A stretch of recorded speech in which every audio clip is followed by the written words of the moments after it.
Hello friends, welcome back. আবার ফিরে আসলাম নতুন এক ব্রেন। আজ কথা বলবো দেবের খাদান মুভির যা যা বলে দে তোর বাপ এসে যে গানটি নিয়ে। এই গানটি রিলিজ পেয়ে গেছে, আপনারা হয়তো অনেকে দেখে ফেলেছেন। আপনাদের কাছে কেমন লাগলো অবশ্যই কমেন্টে মতামত জানিয়ে যাবেন।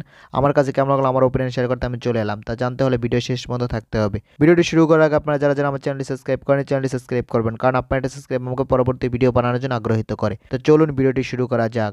খাদান মুভির এখন পর্যন্ত যে কটা গান এসেছে একটা গানও কিন্তু তেমন আমার কিছু করতে পারেনি, সেটা কিন্তু আমরা দেখতে পেয়েছি। বিগত যে কটা গান এসেছে খাদানের কোনো গানই কিন্তু তেমন হাইপ তুলতে পারেনি। কিন্তু এই মুভির টিজার ট্রেলার সেটা ভালো হয়েছে, সেটা কিন্তু আমি আগেও বলেছি।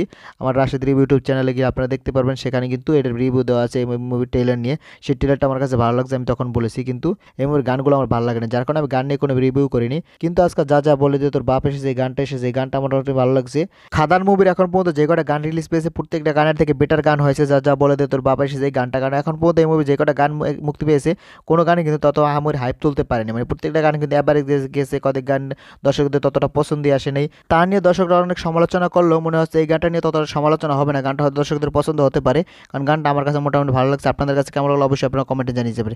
কিন্তু গানটা নিয়ে কিছুটা সমালোচনা হচ্ছে, সেটা হলো বিভিন্ন সিন নকলের সেটা সমালোচনা হচ্ছে। যেমন মেগাস্টার শাকিব খানের লিডার বাংলাদেশ মুভির একটা সিন আছে, সেই সিম টু সেম সিন এখানে দেখা যাচ্ছে।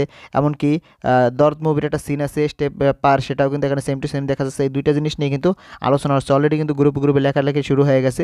এটা যদি শাকিব খান পরে করতো তখন কিন্তু এটাকে কপি বলা হতো, এখন যেহেতু দেবে করছে এখন কি এটা কপি কিনা তা নিয়ে কিন্তু অনেক আলোচনা হচ্ছে। আপনাদের কি মনে হচ্ছে অবশ্যই আপনারা কমেন্টে জানিয়ে যাবেন, এটা কি সেম টু সেম কপি কিনা। আমি মনে করি এটা নকল না, তার কারণ হলো কিছু না কিছু সিন মিলতেই পারে, কারণ পৃথিবীতে এত এত মুভি তৈরি হয়েছে, এমন কোনো সিন বাকি নেই যেটা ইউজ করবে। কারণ একটা মানুষকে যদি আপনি পুরো রিসেন্ট মেরে যান, তাকে একটা নতুন একটা গল্প লিখতে পারেন, তখন দেখবেন সে একটা গল্প লেখার পর ওই গল্পের সাথে কোনো না কোনো সিন মিলে যাবে। তখন যদি তাকে একটা সিন ক্রিয়েট করে দিতে পারেন, একটা সিচুয়েশন ক্রিয়েট করে দিতে পারেন, তখন দেখবেন কোনো না কোনো সিচুয়েশনের সাথে মিলে যাবে, সেটা স্বাভাবিক।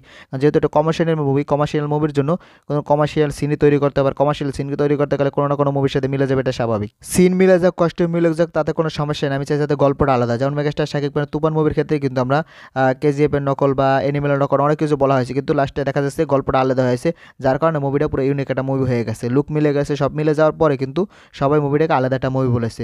তাই আমি বলে খাদান মুভিতে সব কিছু মিলে যাক, অন্যান্য মুভির সাথে কোনো সমস্যা নেই, কিন্তু যাতে মুভির গল্পটা আলাদা, গল্প আলাদা হয়ে গেলে কিন্তু মুভিটা পুরোপুরি আলাদা হয়ে যাবে। খাদান আসতে চলেছে 20 তারিখ। খাদান নিয়ে আপনারা কতটা আশাবাদী অবশ্যই কমেন্টে জেনে যাবেন। দেবকে খাদানের মাধ্যমে ব্যাক করতে পারবেন না সেটা আপনারা কমেন্টে জানিয়ে যান। ভিডিও যদি ভালো লাগে বেশি বেশি শেয়ার করেন যাতে সবাই ভিডিওটা দেখতে পারে।